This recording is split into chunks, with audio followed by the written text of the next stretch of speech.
Hello dear students, good morning.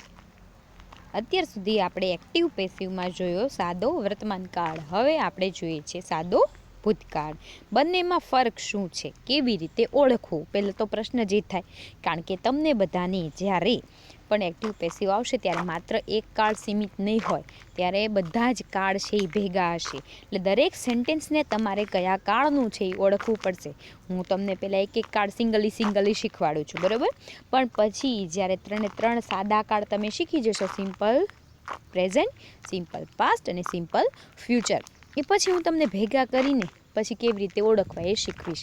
આમાં થોડું શીખતા વાર લાગશે. પહેલાં ધીમી ગતિએ શીખવાનું છે, પછી ઝડપથી શીખીશું. તો આજે આપણે જોઈએ છે સિમ્પલ પાસ્ટ ટેન્સ. એનો હકાર વાક્ય, એની સેન્ટેન્સ પેટર્ન છે કર્તા પ્લસ ભૂતકાળનું રૂપ. એટલે અહીંયા ક્રિયાપદનું ભૂતકાળનું રૂપ હશે. અત્યાર સુધી તમે પ્રેઝન્ટ ટેન્સ જોતા હતા, તો એના હકાર વાક્યની અંદર અહીંયા હતું સાદા વર્તમાન કાળની અંદર ક્રિયાપદનું મૂળ રૂપ અથવા તો એસ કે ઈએસ વાળું રૂપ. એના પરથી તમે નક્કી કરી લેતા હતા કે સાદો વર્તમાન કાળ છે એટલે અહીંયા એના સહાયકારક ક્રિયાપદો આવે એમ, ઇઝ ને આર. અહીંયા શું ફેર છે તો કે આમાં ક્રિયાપદનું ભૂતકાળનું રૂપો એટલે પેસિવ વાક્યની અંદર કર્મ પછી આવે વોઝ અને વેર. વોઝ છે એ એકવચન છે, વેર છે એ બહુવચન છે, એ તો તમને ખ્યાલ જ છે. પછી તો કે ક્રિયાપદના ભૂતકાળનું પણ ભૂતકૃદંત કરવાનું છે. પછી બાય, પછી કરતા પાછળ જાય તો એનું કર્મરૂપ બને, એ તો તમને ખ્યાલ આવી ગયો હશે. કર્મ આગળ આવે, કરતા પાછળ જાય તો એનું કર્મરૂપ બની જાય. પ્લસ અન્ય શબ્દ. આ છે હકાર વાક્યની સેન્ટેન્સ પેટર્ન. હવે જોઈએ આપણે એક્ઝામ્પલ્સ. કેવી રીતે ઓળખવાનું છે તો કે અહીંયા ક્રિયાપદનું ભૂતકાળનું રૂપ હશે અને તમારે પેસિવ બનાવો તો એના સહાયકારકો વોઝ અને વેર લખવાના છે, બરાબર છે? તો ફર્સ્ટ એક્ઝામ્પલ છે આઈ એક્સેપ્ટેડ ધ મની. એક્સેપ્ટેડ, બરાબર? તો એ ભૂતકાળનું રૂપ છે એટલે ખબર પડી ગઈ કે ભૂતકાળ છે.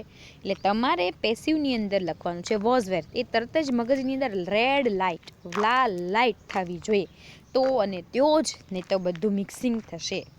તો હવે તો કે આપણે ગોતિયામાં કરતા શું છે તો કે આઈ, ક્રિયાપદ એક્સેપ્ટેડ અને કર્મ મની.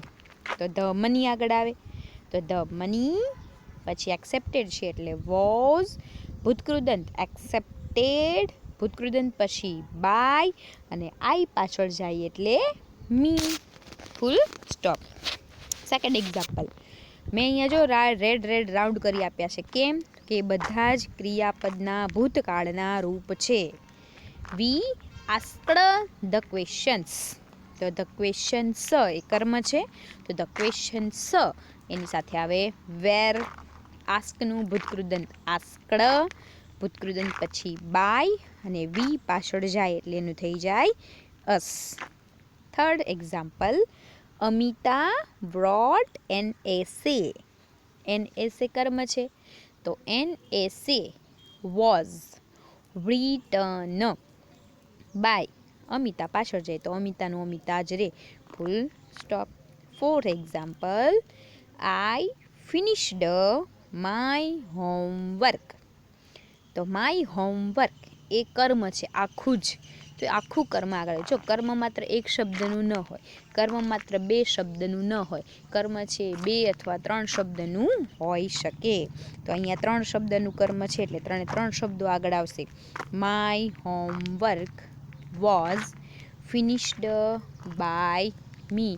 મેં તમને સાદો વર્તમાન કાળ શીખવ્યો ત્યારે કીધું હતું શું એવું પૂછો એટલે તમને કરવા મળે. તમે અહીંયા એવું પૂછો કે શું ફિનિશ કર્યું, તો તમને જવાબ મળશે માય હોમવર્ક. એટલે માત્ર હોમવર્ક આગળ ના આવે તો માય ક્યાં મૂકવું, એવો પ્રશ્ન થાય. અને ઘણા એવું કરશે પણ જ્યારે લખશે ત્યારે, બરાબર? એટલે યાદ રાખજો કે શું એવું પ્રશ્ન પૂછો એટલે તમને કર્મ મળે. એટલે આખું જ કર્મ બે શબ્દોનું, ત્રણ શબ્દોનું, એક શબ્દોનું છે આગળ લેવાનું છે. તો my homework was finished by me. હેની બીકમ ધ ડોક્ટર, બરાબર? તો બીકેમ એ ભૂતકાળ છે, એનું વર્તમાન કાળ બીકમ થાય અને ભૂતકૃદંત પણ બીકમ થાય. મારાથી પણ અહીંયા ભૂલમાં બીકેમ લખાઈ ગયું છે પેસિવની અંદર, કારણ કે હું લખું છું પહેલાં અને પછી વિડીયો બનાવું છું. એટલે ઘણીવાર છે ને હું જ્યારે તમને ભણાવું ને ત્યારે મને યાદ આવે, લખું ત્યારે હું મારી રીતે કોઈની જોડે વાતો કરતાં લખી દઉં, એટલે મારાથી પણ ભૂલ થાય. તો સોરી ફોર ધેટ. અહીંયા બીકેમ ભૂતકાળ છે, એટલે બીકમ અને બીકેમનું સ્થાન ફેરવી નાખવાનું છે, બરાબર. બીકેમ છે એને એક્ટિવમાં લખવાનું છે અને બીકેમ છે એને પેસિવમાં લખવાનું છે. તો the doctor was become by Annie. 6. A teacher taught many subjects. તો many subjects were taught by a teacher. ટોટનું ભૂતકૃદન ટોટ જ થાય છે, by a teacher. I hope કે હવે તમને ભૂતકાળના હકાર વાક્યો છે સમજાયા હશે. એટલે હું તમને આની સાથે જ હોમવર્ક આપું છું, બરાબર. આ છે તમારું હોમવર્ક એક્સરસાઇઝ. તમારે તમારી જાતે પહેલાં લખવાની છે અને આ વિડીયો અપલોડ કર્યા પછી હું આના આન્સરની ઇમેજ છે એ હું તમને સેન્ડ કરી આપીશ, એટલે તમે લોકો એના આન્સર છે એનું સોલ્યુશન કરી શકો. Okay, till then good bye. Next topic આપણે આના આગળના વિડીયોમાં જોઈશું. Bye by.